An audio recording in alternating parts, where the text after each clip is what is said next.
Welcome to the Healing for Male Survivors podcast. This is a podcast for male survivors of sexual abuse and assault, whether as a child or as an adult. Know that you are not alone and the abuse was not your fault. My name is Mike Chapman. I'm a certified recovery life coach and also a survivor. Let's find hope and healing together. Thank you for joining me again today for this very special part 3 of a 3-part episode. Back on October 25, 2023, Men Healing continued the tradition set in 2022 of recognizing that day, October 25th, as Male Survivor Awareness Day to coincide with the month of October's Domestic Violence Awareness Month. Well, they planned their own event. Drew Boa of Husband Material and I thought it would be good to again set up another live event this year after doing a similar event for 2022. This included participation of the Husband Material membership, specifically its subgroup fellowship for abuse survivors. Fellowship members submitted poetry and other items to be shared, some live, some previously recorded, and some read by others. The event was co-hosted by myself and Dr. Doug Carpenter, author of Secret Shame, A Survivor's Guide to Understanding Male Sexual Abuse and Male Sexual Development. This year we came up with a theme, disclosure. Why it often takes so long to tell anyone about the abuse. The goal for this event and the day in total was to help non-survivors how to understand and work with survivors to help support them on their healing journeys and to better understand the concept of disclosure, since this is often discussed in the media in the more public abuse cases. And that was the goal for our event specifically, to understand the concept of disclosure. I'm very proud to have organized this event and with the end result. Make sure you take a look at the show notes with lots of helpful links that were mentioned during the episode. Here we go with part 3 of HM's Male Survivor Awareness Day 2023. Let me do one more. This is something from Jim Farrington. Let me load that up. Hold on. Hey there, my name is Jim Farrington, and for Male Survivor Awareness Day, I was asked to share my story. What it means for me as a survivor of sexual abuse at the hands of men is that I've had to work through identity, and the Lord's really helped me to discover my true identity.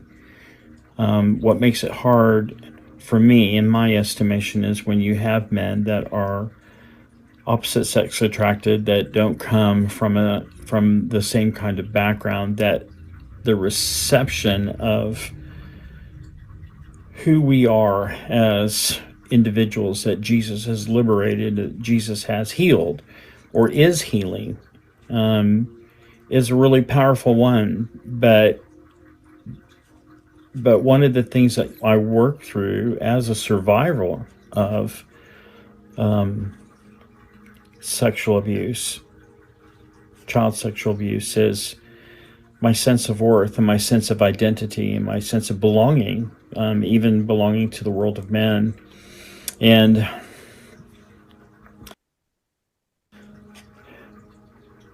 one of the most powerful experiences for me, which underscored my need for men to build healthy same-sex friendships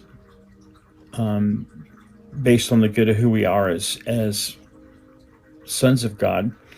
I had early on in my journey, I met a man who, it was a family, and they worked for Teen Challenge, and I was really about a year out of my journey into the reality that I had been created heterosexual, and that I struggled only with homosexual sin. And I helped them one Thanksgiving to serve the men that were there for Teen Challenge.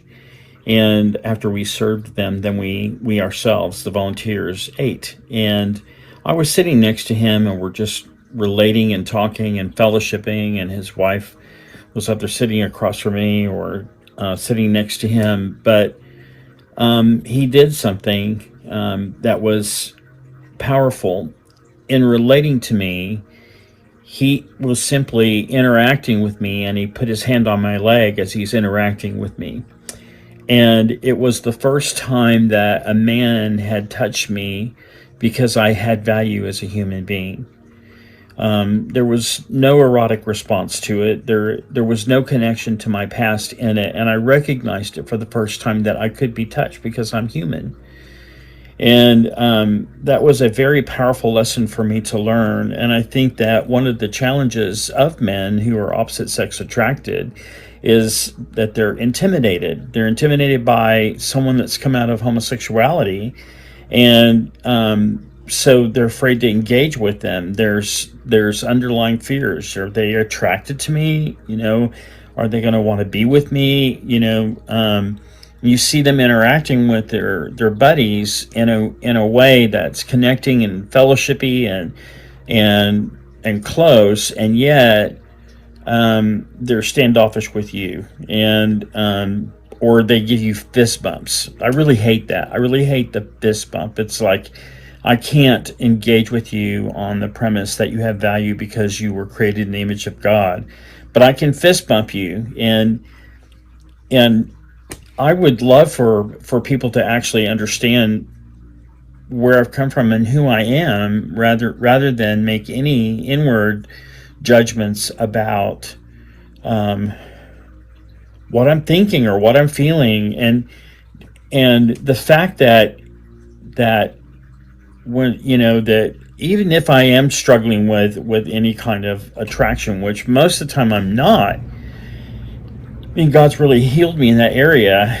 That's still something I have to work through, and not something that everyone has to be concerned about, right? If we've laid it all at the cross, then that should be where we engage one another, at the foot of the cross. And so that was what I wanted to share. I think it's important. I've always felt that was a necessary thing for same-sex strugglers to be able to build relationships with men who don't come from the same background. Hmm. Yeah, a lot of good points that he made. He did. I wanted to throw this out there that, and several of you went to the Healing from Sexual Abuse webinar that Drew and I did back in 2021. Yep, year and a half ago. Yeah, Yep. something like that. And Mike, February of 22. February of 22. 22. Okay, and Mike was one of the great facilitators of that. Yes. But and you can go watch the clip. It's called Arousal versus Desire. Drew made it the 15-minute clip into its own podcast, and it's been the second most watched podcast that he's ever created. But it gives a great example of something that my next book, which I'm almost done with, is called Arousal versus Desire. And it's an explanation of what is the difference between arousal and desire. Desire, I define as something that was God-given to you, that was your sexuality, it was your craving for love and intimacy and connection and sex, and it's wholesome, it's good, it's beautiful. But what happens is sexual arousal gets pulled out of desire, and that happens with experience. And we form a sexual template. And so if you're a male and you're exposed to male sexual abuse, and that's your first experience, that is the material that's written on your sexual template and becomes your sexual arousal pattern. Arousal is about your body automatically responding or becoming conditioned to respond to a specific act that then your mind goes back to trying to recreate, just like you mentioned a little bit earlier about same-sex attraction, that's often a recreation of the sexual abuse experience that they once had. So your arousal pattern and what you've been conditioned to, again, can say nothing about your sexuality and your sexual orientation. You may be aroused by men. You may be attracted to men.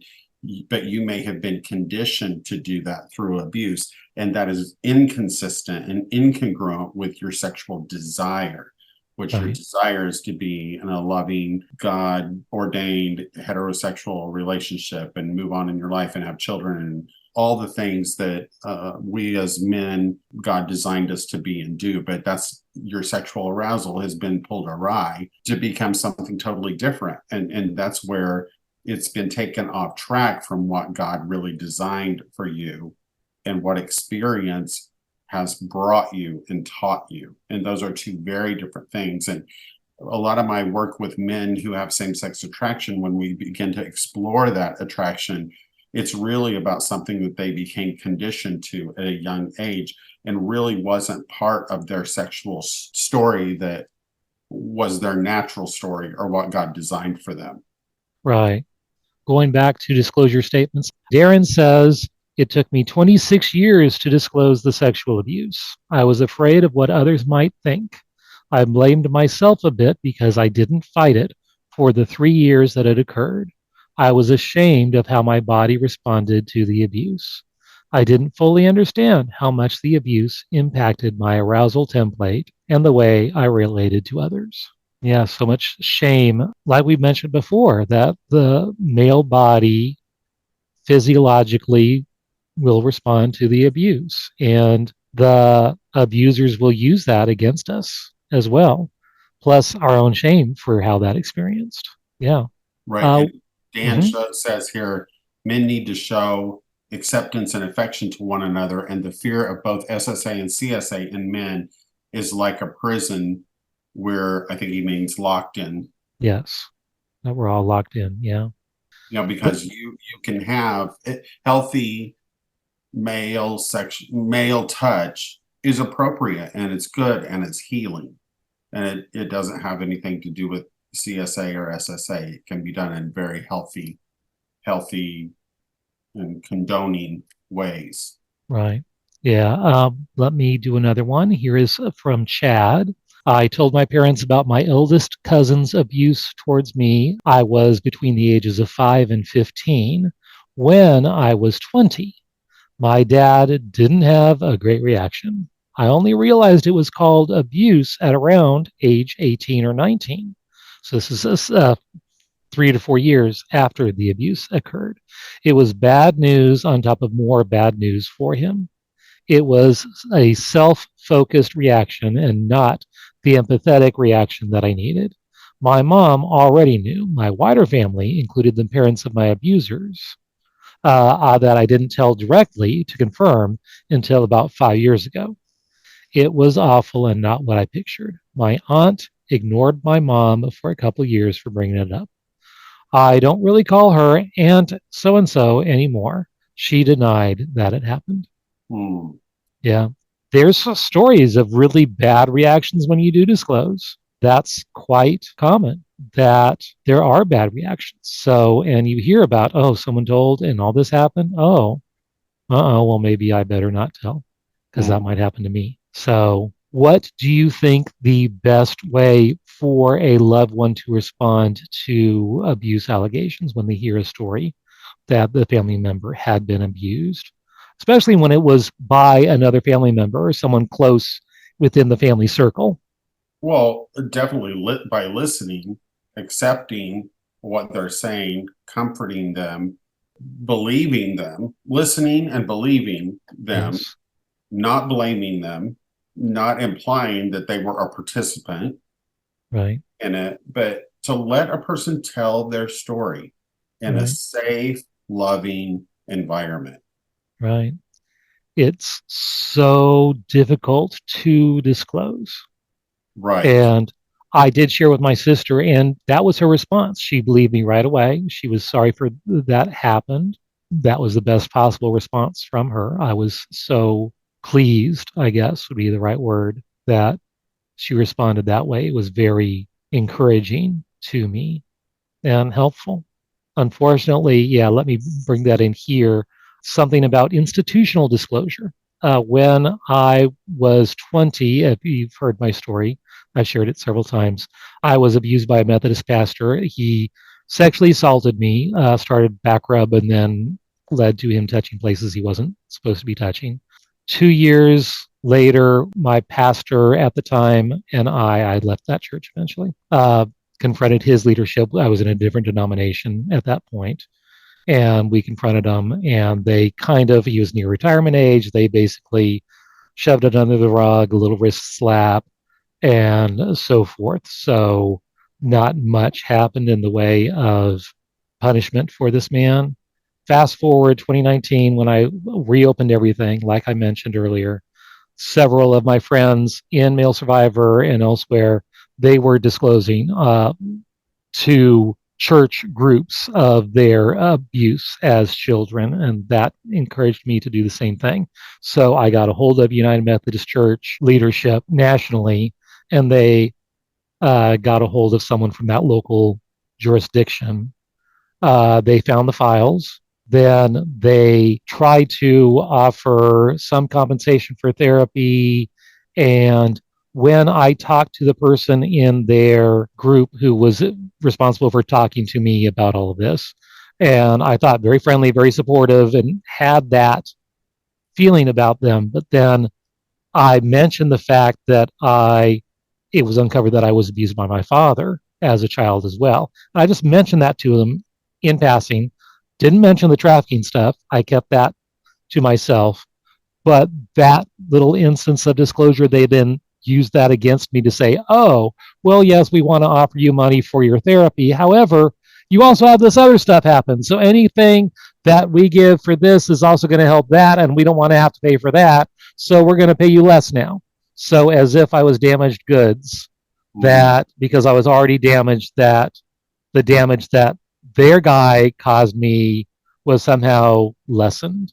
Right. And that's whenever you have to disclose institutionally. And that was a church group.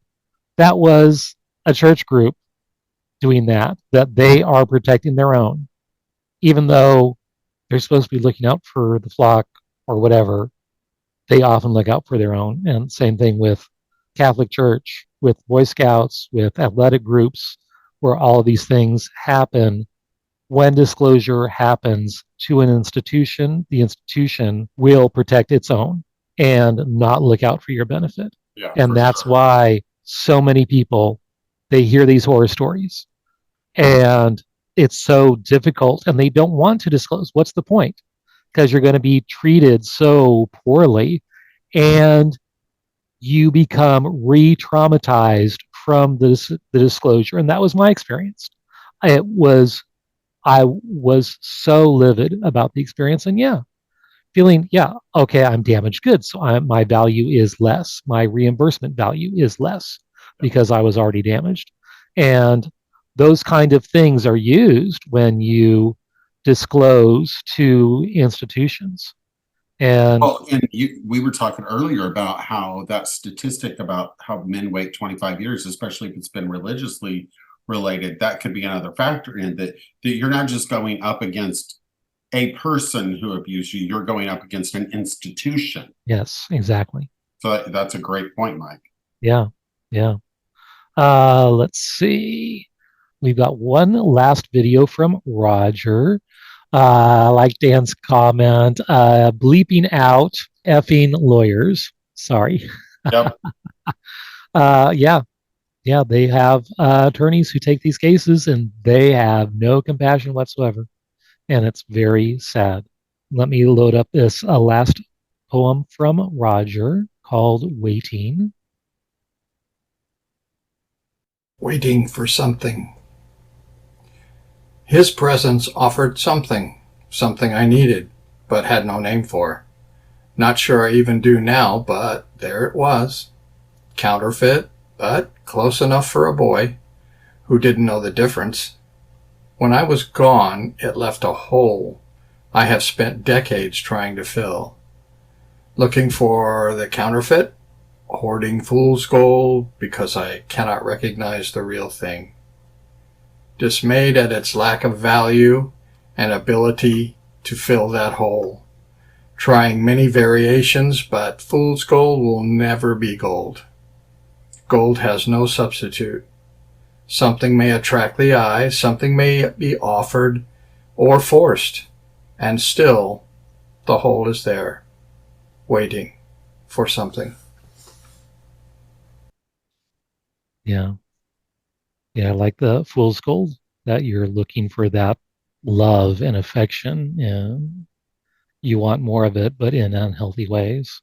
But it's valid needs that we have for that Valid, connection. very valid. Yeah.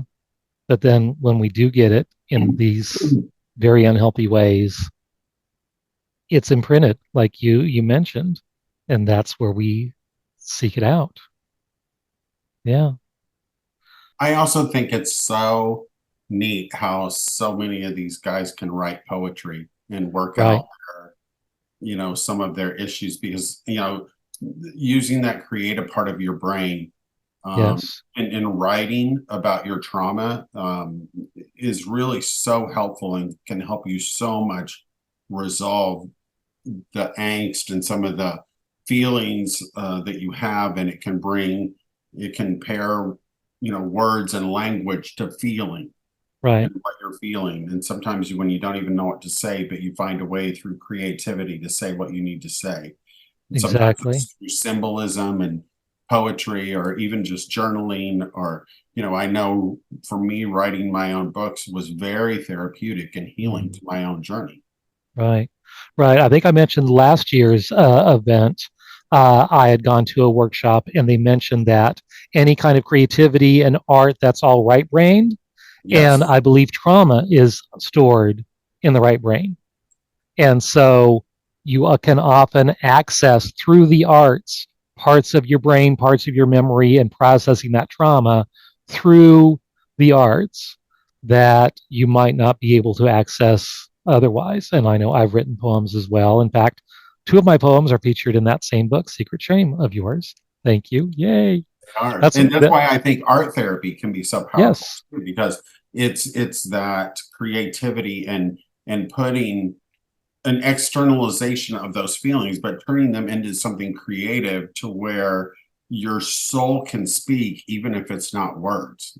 Right. Yes. I believe I also mentioned last year, I had attended a workshop a few years back, a weekend event for survivors. And during break time, one survivor mentioned he was very big on visual arts and loved painting and it was all these abstracts. And he brought out his phone and he showed it. And it's like, and I mentioned, wow, it's so nice that you used your art as a medium for getting out your abuse stories because and he's like, no, I don't.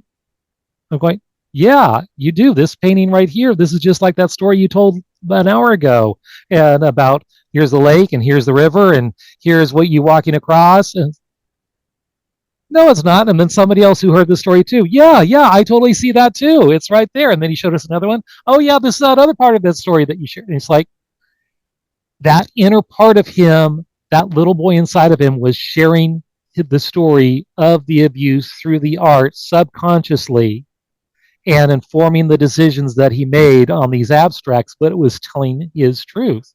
Right. And he didn't even know to look for it. And then we all pointed it out. It's like, wow. And he was kind of blown away by that it was so easy for us as outsiders to see that. But yeah, that part of the brain that held the trauma could be accessed through the Yes, arts. absolutely. Yeah. So I would Uh, encourage men mhm. to find a creative outlet.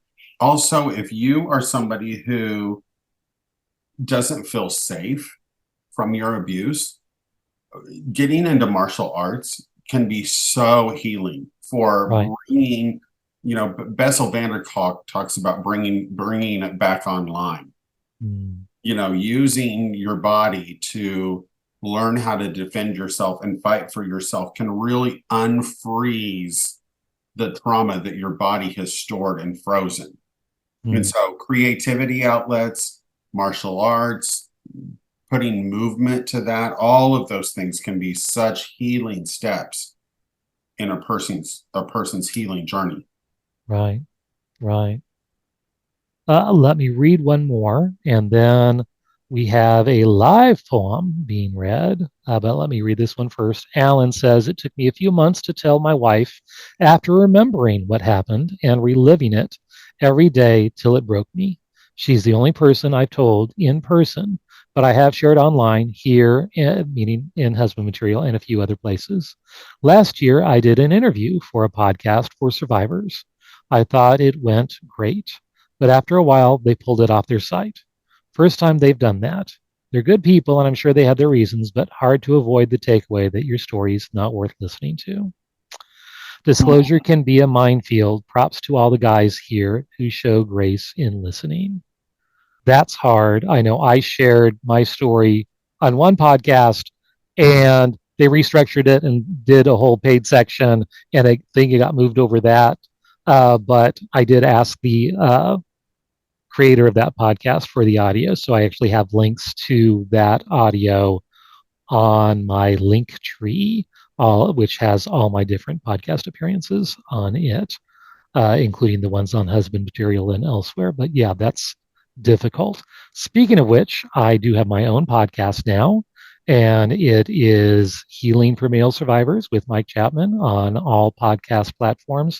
And I would love to hear from you and your stories. So, Alan, if you would like to share your story on my podcast, I would love to have you on as a guest, and that goes for anyone. You So, deserve to be heard. yes, for sure. And it was so healing when I shared my story on a podcast. And like Alan, I started online. And like other person mentioned earlier, yeah, you start anonymously. I think Daniel mentioned that you start anonymously, then, okay, I can start using my real name. And then you use a real name, and then you share it online. You share it on podcasts. And it's like, oh, okay. And it emboldens you. Yeah, it's okay to share your truth. Right. And yes, so I have that platform for that very reason. And anyone who would like to come on, and you can be as anonymous as you would like, want to share your story, I would love to have you. With that, let me go to Dan, and he has a poem to read for us. Dan, welcome. Thanks for having me. Yes, and you have a poem you would like to share, correct? Yeah, and I just wanted to briefly say before I read it that, my story started out with not sexual abuse, but severe mental and emotional and physical abuse from my father, which, by the accounts that I've heard, started as young as 11 months old, which was the first time I got beat to where I needed first aid.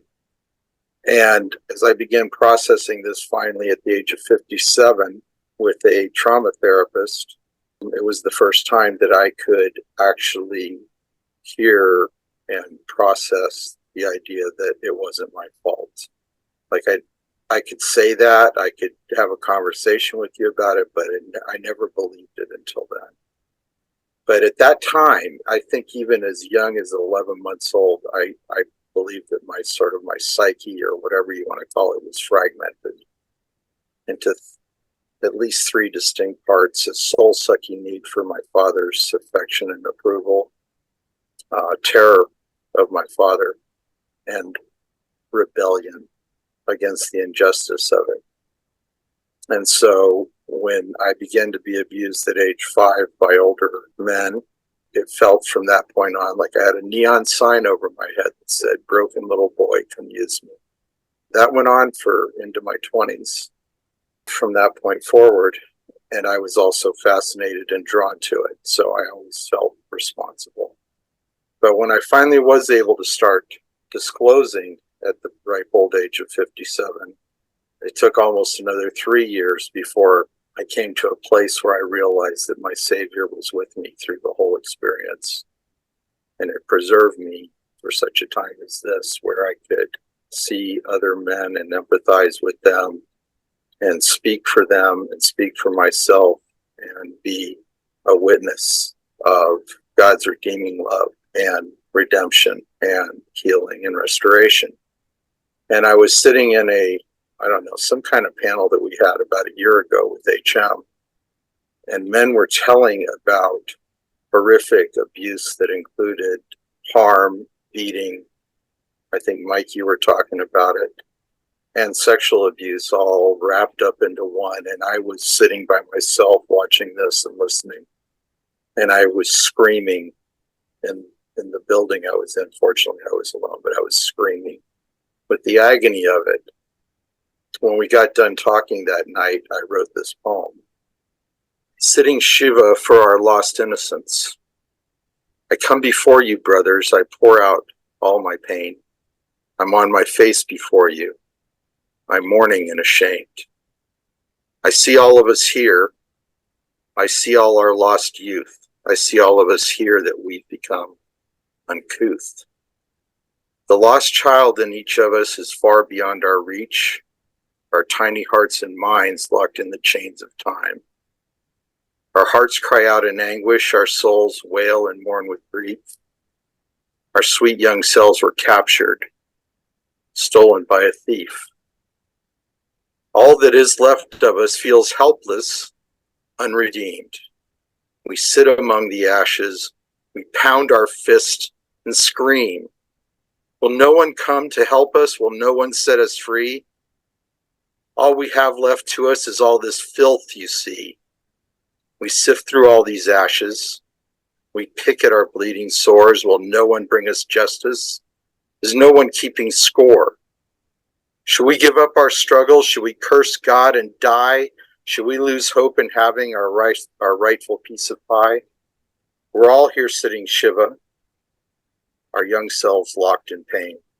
Will no one come redeem us and set them free again?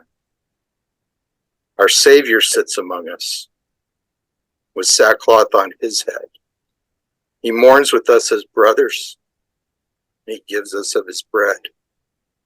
Christ washes us with living water and binds our wounds with care, and he gives our lives their meaning, and he showers us with love.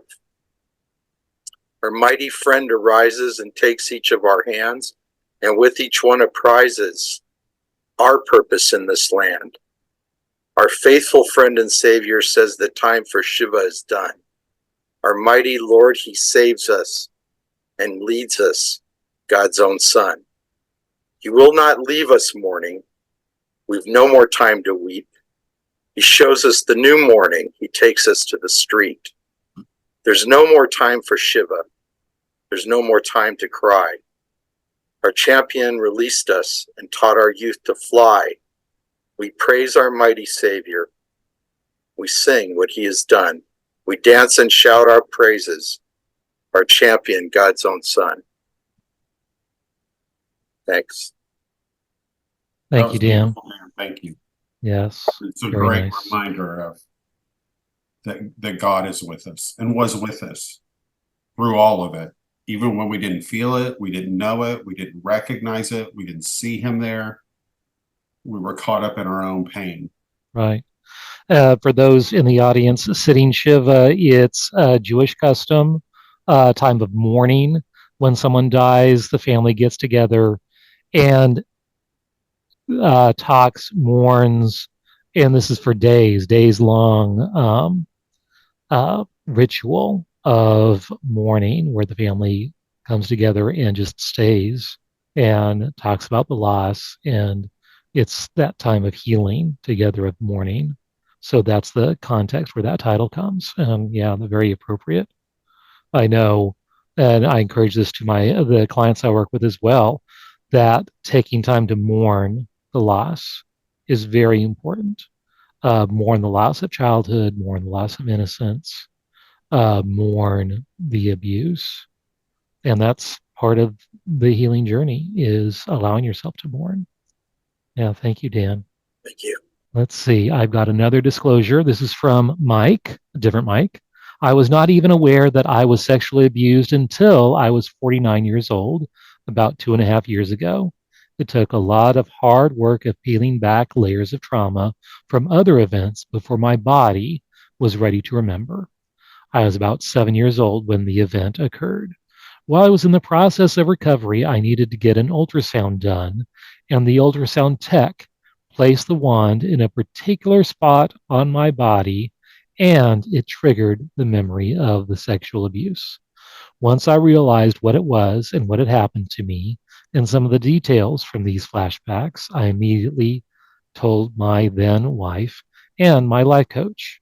It didn't take long for me to disclose once I realized that this was because I was already in the process of healing other stuff. Yeah, like me, he was had repressed the memories of the abuse Yeah. until much later. Yeah. My mind was stuck back on Dan talking about his dad beating him for the first time at 11 months. Yeah. That kind of stuck with me and kind of took me away for a little bit. Right. And just how such deep pain that people who are telling their stories and survivors hold Right. from their stories.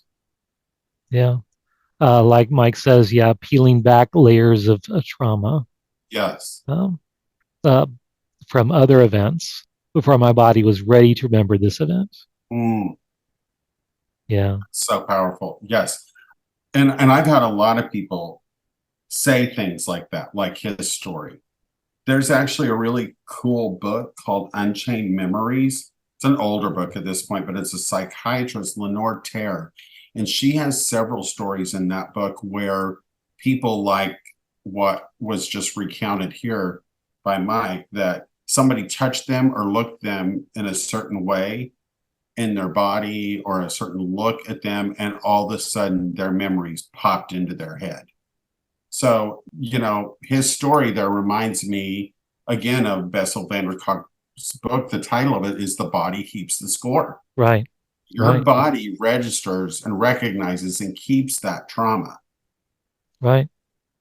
Yeah, and like Mike's version, that's similar to mine. At 30, I remembered the abuse by my father, and then it wasn't until my mid 50s, so another 20 years after that, closer to 25 years, when I remembered being trafficked, and all of that has come out.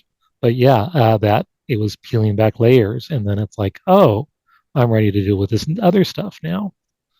So I also have heard stories of men, in their 40s, 50s going to see a urologist or some kind of medical doctor and having a testicular exam, and that doctor is the first man who's touched them since their abuser, and they automatically like dissociate or get flooded with memories or have a bodily reaction to being touched again. right. It was interesting when I brought this up with my own urologist. I just brought this to his attention and said, "Are you conscious of this as a clinician?"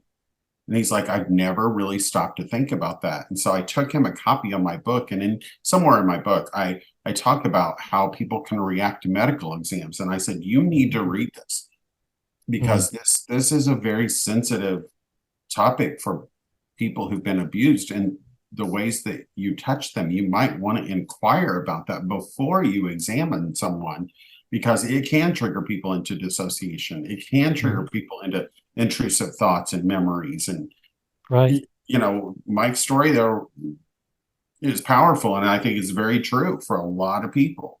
Right. Yeah, though it doesn't necessarily have to be sexual touch. And he said he didn't even say where it was, specific spot on his body. For me, I got triggered. I think I was having a colonoscopy done. And I got triggered when the guy was just putting the little nasal cannula on because of how my father abused me. I don't like hair in my face. My wife learned that because if she wants to snuggle or spoon, it's like, well, spoon, but yes, I need her head this far back from my face because I don't want hair in my face. It's very, even though I've got all this hair on my face. But it was, I know. But when the guy was putting that nasal cannula in, he was messing with my mustache and he couldn't quite get it to fit right over the mustache. And so he kept pushing my mustache against my nose. I was freaking out just from that little touch. And now I'm realizing, okay, yes, I do have PTSD. And now I'm at a point, okay, I've learned I need to disclose stuff. And I've disclosed to my dentist as well that certain procedures, yes, I will have flashbacks or I will have a trauma response to. And letting them know, okay, and this is how you communicate with me when I'm having those, because yeah, you can't just say, are you doing okay? Sure, yeah, okay, because compliance is part of the abuse. So, no, you want me to say okay? Yeah, I'll say okay. Yeah, everything's good until, but it's not. So, yeah, for sure that all kinds of medical procedures can be traumatic and triggering for sure. And we've got a few more on disclosure. This is from Roger, our same Roger who did all three poems. I was born in 49. I didn't disclose until 1995. In January of that year, he killed himself. This is related to that first poem he read. He killed himself and my mother after he was caught in a situation he could no longer talk his way out of. I was free. Up until that time, I felt I was bound to honor my father by keeping the secret. I guess I was hoping by doing that, he would accept me and love me for real. I know that sounds pathetic, but it was such a strong pull to seek his approval and acceptance, and I could find no replacement for that. At that point, I almost wanted to die myself. The next few years were a horror. I was lost and pretty much gave up on almost everything in my life. Sorry to say it still hurts to this day and at times can affect much of my life. I guess it just went on too long. Eventually, I got into serious recovery and things were changing, but most of my life was wasted due to some stupid father wound. Yeah, those wounds run deep. And I Yes, think they do. so many of us have father wounds, and it can affect us spiritually as Mhm. well, and our relationship with the Heavenly Father. I've got two more. This is from Peter L. It took me over 23 years to tell a single soul. It just all exploded back in 99, and I began to seek help. Some was okay, some was crap. But now, hopefully, husband material will be my saving grace. And we hope so too. And through Jesus, of course. So, yeah. And there's bad therapists and good therapists. And yeah, it takes a while to find a good match for sure. Last one, Dylan K. 20 something years, my wife began asking me questions like, why do you hate yourself? And what was your first exposure to pornography? These questions triggered memories I'd thought buried or forgotten, not because I even thought of them of abuse, but because I carried so much shame surrounding them, and I subconsciously made a promise never to tell a soul for fear of what they'd think of me, because I believed myself complicit and wrong inside. Can relate to so many of these Yeah, stories I for think a sure. lot of people can resonate with that. Yeah. Yeah. Well, that is all for this evening. Thank you so much for joining us. And Doug, how can we find you online? Well, you can go to my own website at douglascarpenter.com. That's probably the easiest way. And then, I mean, just on the platform, anybody can feel free to DM me. Right. And that's within the husband material community, which, if you are not part of the community, husbandmaterial.co gives you a chance to sign up. And for me, I am at Polar Life Consulting, POLAR.com. And that's also where you can get information about my podcast and other ways I work with male survivors. And I'm also, like Doug, part of Husband Material. We're both certified husband material coaches. Thank you so much for joining us. And like they said earlier, something that I like to end with, that the abuse was not your fault. Again, for all of you survivors out there, the abuse was not your fault. And as Drew says here on his podcast, you are God's beloved Son in whom he is well pleased. Thank you for joining us and have a good night, everyone. If you would like to learn more about my coaching with Polar Live Consulting, where I provide one-on-one coaching and group coaching, both with a focus on healing for male survivors, reach out to me at polarlifeconsulting.com. That is polar spelled Polar. I would love to hear from you. I want to hear your story. If you would like your story featured on this podcast, contact me via my website. If you like this podcast, please rate and review, because that's how other people can find me, and I really want to spread this message of healing and hope to others. And remember, you are not alone. Healing is possible, and the abuse was not your fault. Let me repeat that. The abuse was not your fault. See you next time on the Healing for Male Survivors podcast.